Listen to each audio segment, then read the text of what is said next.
За бүх оролцогчдоо энэхүү бичлэгийг үзэж байгаа өдрийн мэндийг хүргэе. Хүршлийн зөвлөх ноён Вернерийн бичлэгийг орчуулан хүргэж байна. За Германы олон улсын хамтын ажиллагааны нийгэмлэгийн Монгол дахь барилгын эрчим хүчний үр ашгийг сайжруулахад чиглэсэн онлайн сургалт платформд тавтаа морилон хэмээн хүндэт оролцогчтой орж байна. Миний нэр Вернер Хаберцэтл. За би Edge сертификатыг авсан мэргэжилтэн. За би NOSC буюу нийслэлийн орон сууцны корпорацид хөгжлийн зөвлөхөөр ажилладаг. За үүгээр та бүхэнд курсийнхээ онлайн сургалтынхаа агуулгыг танилцуулахыг хүсэж байна. За энэ нь барилга дахь эрчим хүчний үр ашигт суурилсан сургалт байгаа. За энэ бид одоо 40 энэхүү сургалтанд одоо 40 оролцогчтой тэдгээр нь өөр одоо төрлийн салбар хэлтсээс хамрагдаж байгаа. Эдгээрийг дурдвал нийтийн орон сууцны корпорац дээрх дурдчихсан NOSC буюу за нийслэлийн орон сууцны дэд бүтцийн газар болон хот төлөвлөлт судалгааны институт мөн хот байгуулалт хөгжлийн газар гэсэн эдгээр дөрвөн хэлтсээс оролцож байгаа. Оролцогчд маань за манай байгууллагын за орчлаарай. За манай байгууллагын тухайд GIC Германы олон улсын хамтын ажиллагааны нийгэмлэг за бид олон улсын хамтын ажиллагааны хүрээнд дэлхийн дахинд ойролцоогоор 170 мянган одоо ажилтнтайгаар 130 орнуудад доктортой хөгжлийг таниулан ажиллаж байна. За Монгол дахь одоо хамтын ажиллагааны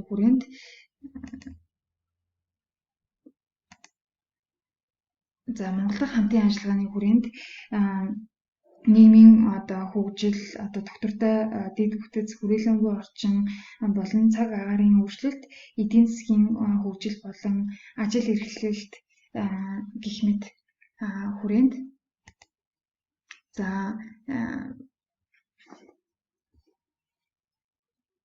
цаашлаад одоо бидний ажиллаж буй хүрээнд болохоор доктортой дэд бүтэц гэсэн хүрээнд ажиллаж байна. За Монгол дахь эрчим хүчний үр ашгийг сайжруулах төсөл нь одоо хоёр санхүүжуулагч талуудтай. Энэ нэг нь одоо холбооны бүгд найрамдах Герман улсын холбооны эдийн засгийн хамтын ажиллагаа хөгжлийн яам.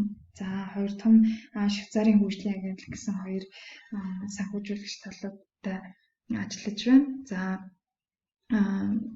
одоо энэхүү төсөл нь дөрвөн бүрэлдэхүүн хэсэгтэй. Бүрэлдэхүүн нэг нь болохоор улсын хөрөнгө оруулалтын менежмент, бүрэлдэхүүн хоёр нь LIAP буюу барилгын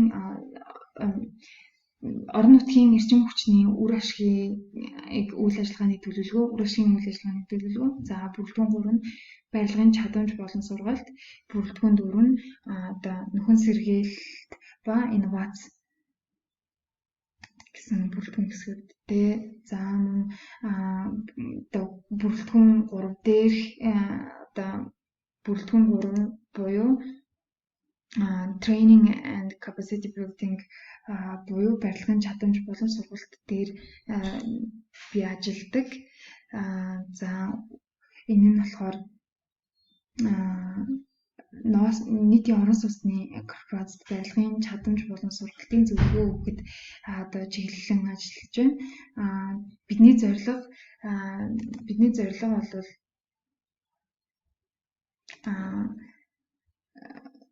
бидний зорилго нь орчин хүчний үр ашигтай ээж ногоон барилгын стандартын суурь ойлголтыг таниулах.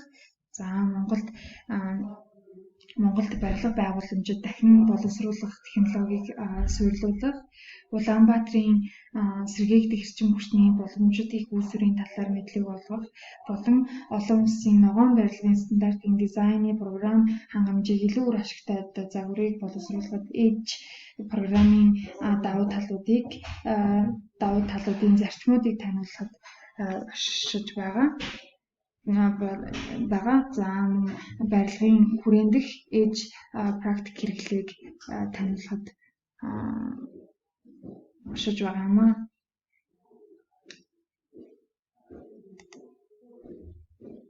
За дээрх зүйлсийн хүрээнд хүлээгдэж буй үр дүн нь энэхүү үйл ажиллагаа буюу сургалтын төгсгөлөөс оролцогчид маань юу ойлгож авах вэ гэвэл ээж үнэлгээний зарчмуудыг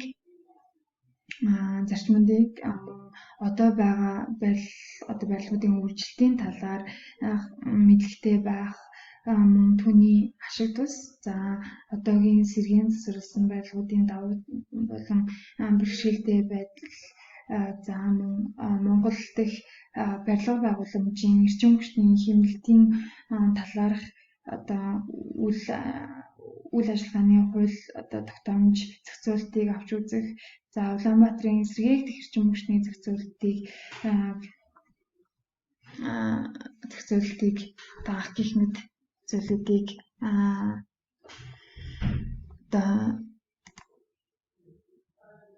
бичсэн байх. За мөн энэхүү сургалтын сургалт бүтцийн хувьд модуль 1 мөн модуль 2 гэсэн хоёр хэсгээс бүрдэж байгаа. За модуль 1 нь бүхэлдээ онлайнаар явагдаж байгаа. За одоогийн нөхцөл байдлын улмаас магадгүй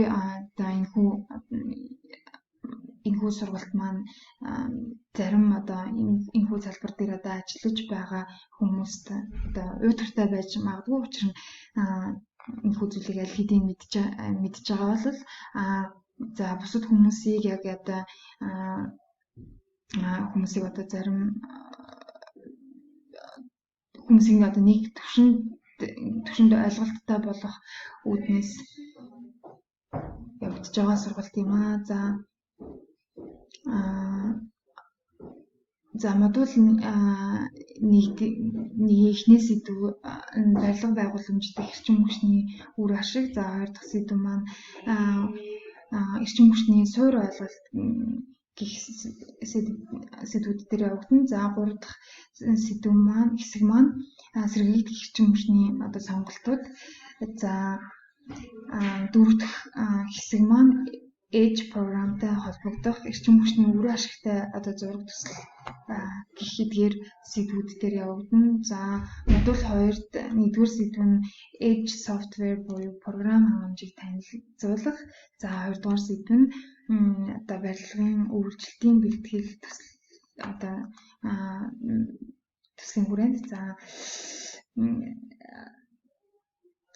барилгын үйлчлэлийн бэлтгэл. За төслийн хүрээнд сэргээн засварласан барилга 3 дахь хэсэг маань болохоор төслийн хүрээнд сэргээн засварласан барилгатай танилцах. За энэ нь онлайнаар жишээ нь корона эсвэл цаг агаараас шалтгаалan онлайнаар явагдахгүй шийдэгдэнэ. Модуль 2-ын үйл ажиллагаанууд нь сэдв 4 нь ээж практик хэрэглээ. Энэ нь мөн л дээрх нөхцлүүдээс шалтгаалan онлайн юм уу практик дээр явагдах үгүй шийдэгдэнэ гэсэн байна. За миний зүгээс сэдвүүдийг орчуулан хүргэсэн байгаа. Бичлэгүүдийг монголоор хийсэн байгаа.